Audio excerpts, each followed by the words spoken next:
Nandito tayo ngayon sa Mount Makiling Forest Reserve, isa sa 11 na ASEAN Heritage Parks dito sa Pilipinas. Ang mga ASEAN Heritage Parks ay yung mga protected areas na napakahalaga at napakaganda sa buong ASEAN region. Kasama natin ngayon isa sa ating mga young ASEAN storytellers. Isa siya sa mga nature storytellers at isa sa mga pinakasikat na content creator for biodiversity dito sa Pilipinas ngayon. And she's none other than Miss Celine Murillo. Hi po, Doc Moon. How are you today? I'm good po. How are you po? I'm good. I'm so glad you're here and we're honored that you agreed to be in our first episode of our Biodiversity Talks. I thank you po for having me. I'm happy to be here. And I've been watching your videos on IG and Facebook. It's now going viral and we're so proud of you being an alumnus of our young ASEAN storytellers. Yay! Yeah. So can you tell us more about these videos, how it became viral? Honestly, Doc Moon, nagulat din ako sa reception dun sa short form video sa social media. Hindi ko rin na-expect na ganun yung magiging reception. Pero syempre, we're hoping na maganda yung maging reception ng mga tao. Yes, I'm sure. Ganun na nga yung nangyayari ngayon. Now, I'm wondering, how has it affected your personal life, your family, si Dennis, ganon. Can you tell me how this popularity, this newfound popularity has affected your... In a way, pagka lumalabas kami, may mga nakaka-recognize, nakaka-flatter kasi apparently it appeals to all ages. Mapabata, mapamatanda, na-appreciate nila yung content ko. So that only tells us na pinabubuklod tayo ng gubat ng biodiversity. Alam mo, Celine, napakahalaga ng ginagawa mo ngayon, lalo na dun sa sinasabi nilang yung ating mga challenges ngayon, yung triple planetary crisis. Ito yung biodiversity loss, climate change, at saka pollution. So now more than ever, kailangan natin ng mga ganitong klaseng video para mas lalong mapaalalahanan natin ang mga kababayan natin at ang sangkatauhan on what they can do kahit as individuals to address this triple planetary crisis. Yes, indeed. It means so much to me na nire-recognize niyo po yung value ng pagko-communicate about biodiversity, about science, and meron kasi talagang role bawat isa sa tinatawag nating ecosystem of change. Na merong mga communicator, merong mga experts, and I hope na yung ginagawa nating pag-communicate would also empower others to step into their roles. Yes, that's what I feel, when I watch your videos. Okay. You are able to simplify certain language na minsan mga scientists lang yung nakakaalam.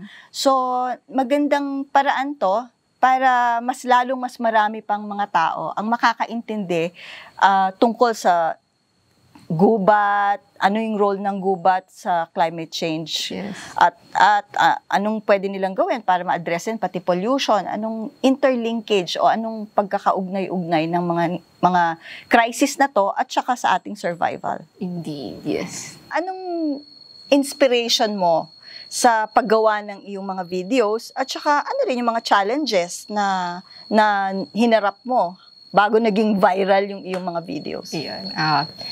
Yung inspiration ko, nagsimula kasi ako bilang hiker. So, mahilig pa akong umakyat ng bundok.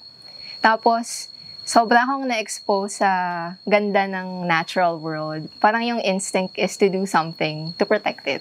Para yung mga susunod na henerasyon, ma-experience din nila yung na-experience ko. So, nag-evolve yun into telling stories.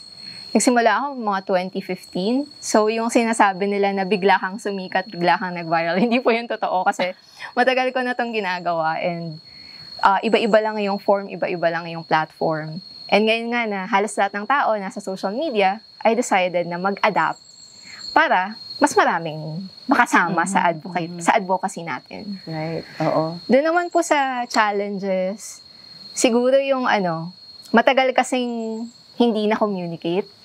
Masyadong malaki yung information gap between the scientists and the general public. So, ang ginagawa ko na lang, pag gumagawa ng content, ina-assume ko yung best out of my audience na sinasabi ko, hindi magigets nila yan. Kasi if I assume otherwise, parang nalilimit din ako as a creator, as a storyteller. So, sinasabi ko lagi, hindi kaya yan ng mga Pilipino, maintindihan nila yan. And yun, naiintindihan naman nila. Alam mo, Celine, noon pa, meron kaming yung ASEAN Youth Biodiversity Program. At alam mo na tungkol doon dahil bahagi ka na noon, di ba, bilang isang young ASEAN storyteller. Ano sa tingin mo ang dapat maging role ng kabataan ngayon sa advocacy mo, no, sa pangangalaga ng kalikasan? Unang-una, sobrang grateful ako sa ASEAN Youth Biodiversity Program, particularly sa Young ASEAN Storytellers. Kasi bukod sa funding, binigyan nyo din kami ng exposure sa on the ground, makahalubilo yung mga environmental frontliners natin at indigenous communities. Sobrang importante na i-involve yung mga kabataan kasi unang-una sila yung magmamana ng mundo. And bukod sa pagpasa ng responsibilidad, sa tingin ko duty din ng mga kabataan na humingi ng accountability sa mga naunang generation. Hindi lang yung pagpasa ng responsibilidad, pero yung paghingi ng tulong, ng accountability na pakinggan kaming mga kabataan ng mga naunang generation. Yun, at bigyan kami ng puwang sa usapan, sa diskurso na ginagawa ng ASEAN Center for Biodiversity. Salamat. And you make it all worth it. Kaya nga, sobrang proud kami sa iyo eh. Oo. Ngayon, well, dahil nga sikat na yung mga videos mo, no? Ano naman ang maipapayo mo sa mga netizens, sa mga viewers ng iyong mga viral videos sa IG, sa FB? Unang-una po, para mas patuloy yung paggawa ng ganitong mga content, supportahan natin yung mga nag-e-effort na magpalaganap ng tama at tunay na informasyon. Kasi kaya namang makapag-produce ng high quality and educational content kung susuportahan nila. Tapos, kung gusto nilang magkaroon ng role sa conservation, sa pag-aalaga ng ating sari-buhay, unang-una kong isasuggest ay mag-aral. Kilalanin ang gubat, kilalanin ang mga ibon, ang dagat. Kasi pag hindi mo kilala yung isang bagay, paano mo mapapaglaban, di ba po?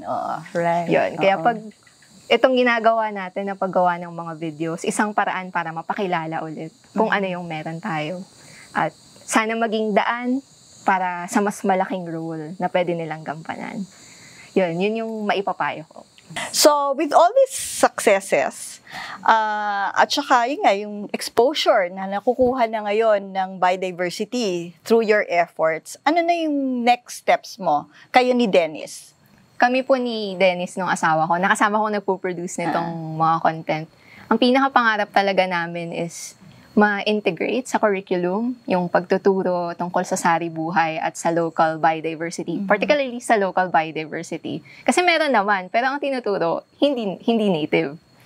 So, yun yung isa namin pangarap. Pangalawa is, by empowering ang mga Pilipino, maging kasama natin sila para maka-impluwensya ng mga policies, ng laws, na mas makakapag-protect sa ating sari-buhay. Kung hindi man ma-protect yung sustainable at science-based and socio-cultural based na pag-manage ng ating mga yamang likas. Ay, napakagandang plano niyan. At ang ACB will be your partner habang on your way to those objectives and goals. Maraming salamat, Celine. At tingin ko, napakaraming na-inspire sa shinare mong mga stories about your vlog, about your advocacy. So, for sure, mas marami ka pang magiging followers ngayon. Salamat din po sa ASEAN Center for Biodiversity sa support. Okay, you're very welcome. And that was Miss Celine Morillo, our young ASEAN biodiversity storyteller and our biodiversity champion. I hope you enjoyed this episode and see you next time. This has been Doc Moon of the ASEAN Center for Biodiversity. Stay tuned for the next episode of Biodiversity Talks.